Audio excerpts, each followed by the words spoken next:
Hello दोस्तों, Rana classes में आपका स्वागत है। तो आज की लेटेस्ट कम्पिटिटिव एग्जाम और जॉब अपडेट बताऊंगा। तो इस वीडियो को शुरू से अंत तक देखें। पसंद आने पर लाइक्स, नए लोग सब्सक्राइब करना ना भूले। तो सबसे पहले कल जो न्यू एनसीएल लिस्ट है, बहुत सारे छात्र जो कि डाउनलोड नहीं कर पाए हैं। उसका कारण क्या है कि वो खोल नहीं पा रहे हैं। बहुत सारे ऐसे छात्र हैं और बहुत सारे छात्र की परेशानी है कि उनका रिजल्ट नहीं है उस लिस्ट में। तो देखते हैं कि क्या है। सबसे पहले आप बीएसएससी गूगल में जाएंगे तो वहाँ पर क्या देखना है आपको। तो वहाँ पर आपको देखना है कि नोटिस बोर्ड या बिहार.gov इन जो भी मिलेगा, इसको है जो कि क्लिक करेंगे।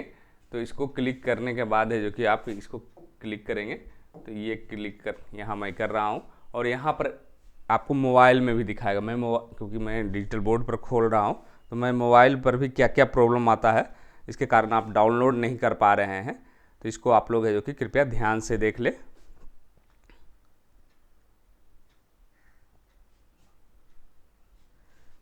तो इसके लिए क्या होगा कि यहाँ एडवांस्ड में दबाना है। आपको क्या करना है, एडवांस्ड में दबाना है। जब भी आपको रहेगा इस तरह का तो आपको परेशान होने की ज़रूरत नहीं है। आपको सीधे क्या करना है, एडवांस में दबाना है और उसके बाद है जो कि आपको खोलना है। उसके बाद है जो कि एडवांस्ड ये यहाँ पर आ रहा, सभी जगह जो कि सिक्योरिटी मांगता है। ऐसा नहीं कि सिर्फ यहीं पर है जो कि सिक्योरिटी मांगता है। उसके बाद आपको जाना है एक्सेप्ट एंड रिस्क, यहाँ पर लिखा हुआ है ये डिजिटल वर्ड, लेकिन वहाँ पर आपको इस तरह से ये दिया रहेगा। ये जब लिखा हुआ रहे, जहाँ रहेगा अनसेफ लिखा रहेगा, जहाँ पर आपको अनसेफ लिखा रहेगा और अंडरलाइन किया रहेगा, वहाँ पर है जो कि आपको खोलना है। तो मैं यहाँ भी है जो कि एक्सेप्ट एंड रिस्क करता हूँ। उसके बाद है जो कि सूचना पट खुलेगी, तब आपका है जो कि ये लिस्ट है जो कि क्लिक होगा। तो आप लोगों को एडवांस में दबाना है। उसके बाद क्या करना है, अनसेफ में लिखा हुआ कुछ रहेगा, वहाँ पर है जो कि आपको मोबाइल वाले में दबाना है। तो देखते हैं इस लिस्ट में क्या क्या कन्फ्यूजन है जो कि अभी भी है जो कि बना हुआ है। तो ये जो है आपको यहाँ पर आप देख रहे हैं कि जो चिट्ठी लिखी हुई है वहाँ पर स्पष्ट रूप से लिखा हुआ है कि ये बीसी और एमबीसी अभ्यर्थियों का अद्यतन क्रीमी लेयर रहित प्रमाण पत्र है जो कि समर्पित किया गया है, सिर्फ उनके लिए है। और इसी पॉइंट को है जो कि बहुत सारे लोग है जो कि समझ नहीं रहे हैं।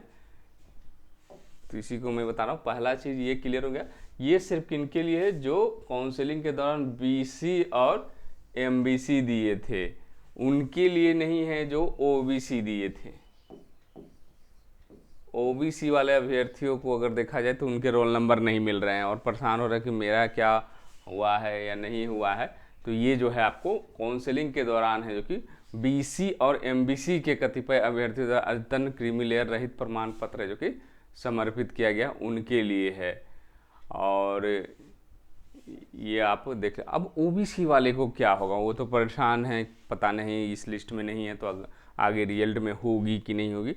तो ओबीसी वाले को घबराने की ज़रूरत नहीं है, क्योंकि आपने देखा होगा जब शपथ पत्र आपने भरा तो वहाँ पर आपको ओबीसी नहीं भरना था, वहाँ बीसी और एमबीसी भरना था, क्योंकि आप शपथ पत्र दे रहे थे और आपके 2014 के पहले के क्रीमी लेयर थे। तो उस आधार पर आपको जो कि मान लिया जाना चाहिए कि आप है जो कि इंटाइटल हैं, इसीलिए आपके रोल नंबर है जो कि इसमें नहीं है। तो आप लोगों को परेशान होने की ज़रूरत नहीं है कि आपका इसमें ओबीसी वाले जो सेंट्रल 2000 सेंट्रल के थे और 2014 जो डेट था 31/10/2014 उसके पहले दे दिए थे, तो उनको हतोत्साहित होने की ज़रूरत है। वो निश्चिंत रहें, वो आगे जब रिजल्ट आएगी तो उसमें क्लियर होगा।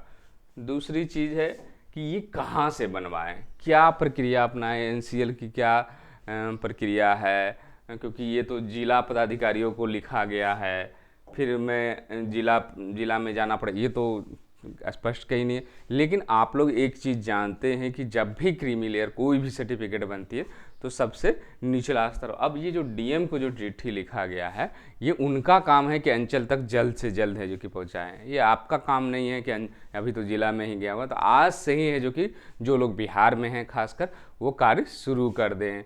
और कहाँ जाएँ, अपने अंचल में जाएं। और ये भूल ना करके डीएम ऑफिस में चले जाएं। जरा लिस्ट तो आप देख ही लिए, जो आपकी जो इच्छा थी कि लिस्ट ही जारी नहीं हुआ था, मुझे कैसे पता चलेगा, तो ये आपकी लिस्ट है जो कि कल जारी होगी। इसमें इसलिए इसके पीछे जिला में दौड़ने की ज़रूरत है। हाँ, बहुत ज़्यादा आपको इच्छा है तो आप एक बार जिला चले जाएँ, वहाँ भी पता चला कि वही स्थिति हो सकती है कि लोगों को पता ही नहीं कि चिट्ठी कब आया कब है। इसीलिए जो कि आप पहले अंचल में जाएँ और ये नोटिस लेकर जाएँ, और क्या क्या चीज़ ले जाएँ अंचल में। अगर अपने अंचल में ले जाएँ तो वहाँ पर जाति प्रमाण पत्र, आय प्रमाण पत्र और निवास प्रमाण पत्र, अगर आपके 2013-14 के पहले का है या बाद का है, कभी कभी अगर बना हुआ है इनकम सर्टिफिकेट, तो आप उसको निवास प्रमाण पत्र तो आपने जरूर बनवाया होगा, नहीं बनवाया होगा तो BSSC CGL 3 वाले में बनवाया होगा। तो जो भी डॉक्यूमेंट, एडमिट कार्ड ले जाएं, फोटो ले जाएं, जो भी आपके पास उससे संबंधित है, ये सारे चीज़ें जो कि वहाँ पर ले, ये नहीं कि वहाँ पर गए और बताया कि ये डॉक्यूमेंट मुझे चाहिए था, आपके पास, हाँ मेरे पास है लेकिन घर पर है। तो ऐसी गलतियां ना करें। आपके पास आधार कार्ड हो, ID कार्ड हो, जो भी हो, वो सारे हैं जो कि आप ले जाएं वहाँ पर। और जब भी क्रीमी लेयर बनती तो 3 प्रक्रिया, हालांकि ऐसा कहीं नहीं लिखा हुआ है कि एक रूल्स मैंने बताया था आपको कि अनिवार्य नहीं है जाति प्रमाण पत्र, आय प्रमाण पत्र और निवास प्रमाण पत्र,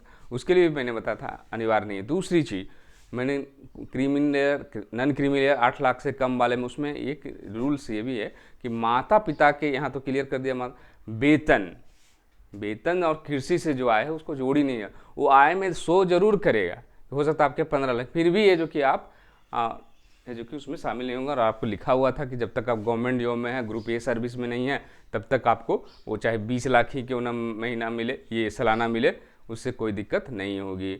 और बहुत सारे लोग कुछ कह रहे थे कि नहीं आय प्रमाण पत्र जरूर, हाँ आपके सुविधा अनुसार खोजा जा रहा है कि अगर 2013-14 का आय प्रमाण पत्र है तो दीजिए, नहीं है तो फिर अंचलाधिकारी के काम है, वो जांच करेंगे। तो आपको परेशान, आपसे डॉक्यूमेंट्स नहीं खोजा जाएगा, जो भी है। अगर आपसे इतना तो जरूर खोजा जाएगा कि आधार कार्ड और एडमिट कार्ड दे दीजिए, या कुछ लोग ये भी कह सकते हैं आप अंचल में जाएंगे, मुझे नहीं पता ये क्या है, या मुझे सिर्फ जानकारी आई है, आप ही लोग बताइए। तो आप लोग जो भी BSSC साइट पर निकली है या गैड के बिहार के साइट सामान्य प्रशासन में, उसको है जो कि आप ले जाएं और बताएंगे कि मुझे 15 दिन का समय दिया गया है। तो वो जरूर कितने लोगों को जानकारी भी है, क्योंकि अभी जस्ट ही, तो वो लोग है जो कि आपका सहयोग करेंगे। और सहयोग करेंगे तो आपको है जो कि जल्द से जल्द है जो कि, आपका आवेदन कब से बनाना, 1 सप्ताह के अंदर बनाना है। 15 दिनों के अंदर है जो कि टाइम दिया गया, तो इसलिए परेशान होने की ज़रूरत नहीं। दूसरी जो कन्फ्यूजन है, आपको कहाँ से बनेगा, क्या प्रक्रिया है, ये मैंने बता दिया कि अगर नहीं भी कोई सर्टिफिकेट, कम से कम 2 चीज़ तो ज़रूर ले जाएँ, ID ले जाएँ और अपना एडमिट कार्ड ले जाए। ये सब विज्ञापन का प्रिंट निकाल लें। प्रिंट अगर नहीं आपसे निकल रहा है या तो साइबर कैफे में जाए, प्रिंट निकाल लें। हो सकता है कुछ लोग जाएंगे तो अननोन बनेंगे, मुझे क्या पता आप लोग क्या कह रहे हैं। तो आप ये सब चीज़ें जब दिखाएंगे तो निश्चित रूप से आपसे सहयोग मिलेगा। तो आप जितनी चीज़ें, ये रोल नंबर मैंने कहा था कि ये सभी सफल है, काउंसलिंग के लिए सफल हैं। और क्या इन लोगों में बाहर किया जा सकता है, तो ये उस समय जो मेरिट रिजल्ट आएगा तो उसके अनुसार ये बाहर हो सकते हैं या नहीं भी हो सकते हैं। तो ये रिजल्ट जो है, ये काउंसलिंग में जो है 3500 अभ्यर्थियों का ये जो पाया गया, BC और MBC जिनके नए वाले जो दिए थे उनके लिए, OBC जो पुराने दिए उनको छेड़छाड़ नहीं किया गया है और उनको परेशान होने की ज़रूरत नहीं है, क्योंकि उनके लिए उनका मान लिया गया कि चलो 2013-14 का है, लेकिन क्योंकि आपने कैटेगरी जो भरी होगी उसमें BC या MBC भरी हुई, उस आधार पर, या आपने नहीं भरी होगी तो क्योंकि कास्ट के आधार पर है जो कि वो लोग मान लेंगे। तो इसलिए आप लोगों को परेशान होने की ज़रूरत नहीं OBC वाले को। तो ये सब कन्फ्यूजन्स हैं, कैसे बनेंगे नॉन क्रीमी लेयर। मैंने बताया कि आप अंचल में जब भी कोई सर्टिफिकेट बनती तो नीचे वाला जब तक जांच नहीं करेगा, आप कहते हैं DM के पर्यवेक्षण में, तो DM का पर्यवेक्षण तभी होगा ना जब नीचे वाले काम करेंगे। मतलब अंचल अधिकारी है जो कि उनको दिया गया है कि आप जो कि जाँच करेंगे इनके, अगर नहीं कुछ हुई है तो ज़रूर जाँच करेंगे। और आप जो फॉर्म शपथ पत्र जो भर कर देंगे, शपथ पत्र और जो लिखा हुआ था उसको ले जाना ना भूले। 3 चीज़ तो मस्ट हो गया, एक ID कार्ड, एडमिट कार्ड और जो शपथ पत्र है, जो फॉर्म था कि इसमें मेरी 2013-14 में जो कि मेरे माता पिता की आय इतनी है, वो सब चीज़ एकदम नहीं ले जाना भूलेगा। भूल जाएंगे तो फिर आप ही परेशान होंगे, दूसरा कोई परेशान, फिर आप साइबर कैफे में दौड़ेंगे वहाँ। तो आप जितने 10 बजे हो या 9 बजे दुकानें खुल जाती है, वहाँ पर साइबर कैफे में जाए, सारे प्रिंट अप निकाल लें। और एक सोचे कि ये भी मेरा वर्क है, क्योंकि आपके लिए मौका दिया गया, तो मौका में आपको ये सरकार थोड़ी करिए कि आप नहीं करेंगे तो मैं आपको जॉब दे दूंगा। आपको करना है, नहीं करने का इच्छा है तो नहीं करें। तो ये लिस्ट है जो कि आप लोग अब डाउनलोड, बहुत सारे लोग तो डाउनलोड ही नहीं कर पाए हैं। तो मैंने बताया कि एडवांस में जाएँ, वहाँ पर अनसेफ जहाँ लिखा हुआ वहाँ अंडरलाइन किया वहाँ जरूर क्लिक करें। वहाँ क्लिक करेंगे तो नोटिस बोर्ड आएगा, नोटिस बोर्ड में फिर जाकर जो कि पहला नोटिस है जो कि खोले। तो ये बहुत हद तक है जो कि क्लियर हो गया है। इसके अब है कि मेरिट रिजल्ट कब आए, क्योंकि आपका एक जो है उसमें स्पष्ट लिखा हुआ है कि आपको अपलोड कहाँ करना है, तो BSSC के वेबसाइट पर। तो ये जब जाएगी उसके बाद है जो कि आपको मेरिट रिजल्ट है जो कि जारी होगी। अब आते हैं दूसरी खबरों पर, क्योंकि 119 पेज का है जो कि ये है।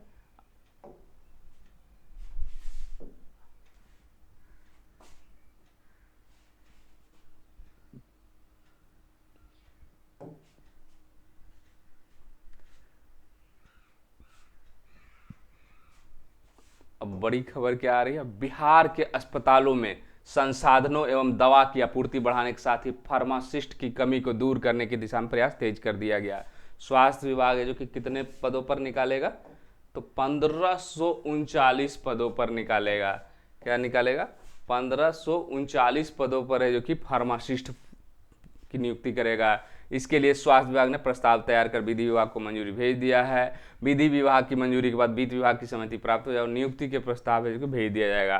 फार्मासिस्ट के पद पर उम्मीदवार का शैक्षणिक रिकॉर्ड और इंटरव्यू के आधार पर किया जाएगा। हालांकि रिक्तियों के अनुरूप अधिक संख्या में आवेदन प्राप्त हो संबंधित संस्थान उम्मीदवार शॉर्ट लिस्टिंग के लिए लिखित परीक्षा का भी आयोजन कर सकता है।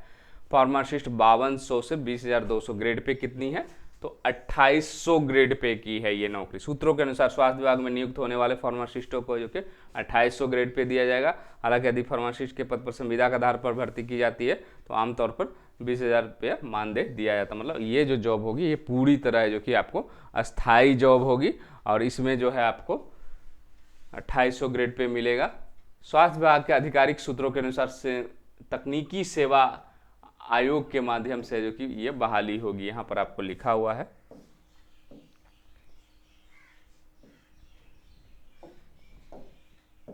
इसको मैं बड़ा कर देता हूं। तो ये जो है आपको स्वास्थ्य विभाग के आधिकारिक सूत्रों के अनुसार तकनीकी सेवा आयोग के माध्यम से फार्मासिस्टों की स्थायी नियुक्ति होगी। सूत्रों ने बताया कि साइंस विषय के साथ 10+2 उत्तीर्ण होना अनिवार्य है। ये जो आपके पास अगर योग्यता है तो आप इसको है जो कि भर सकते हैं। 10+2 उत्तीर्ण है, 10+2 उत्तीर्ण है और डिप्लोमा इन फार्मेसी, ये दो चीज़ें जो कि के सभी पार्ट अगर क्लियर हैं और तो आपको भर सकते हैं। और फार्मेसी काउंसिल में निबंधित होना है जो कि अनिवार्य। योग्य आवेदकों से आयोग माध्यम से ऑनलाइन माध्यम से आवेदन लिया।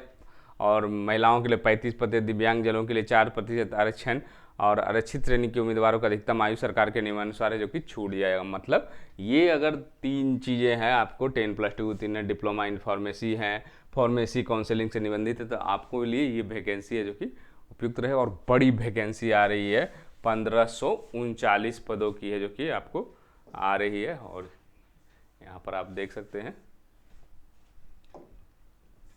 तो ये 1500 जो पद है, 39 पद है जो कि फार्मासिस्ट की आ रही है। उसके बाद आते हैं दूसरी खबरों पर।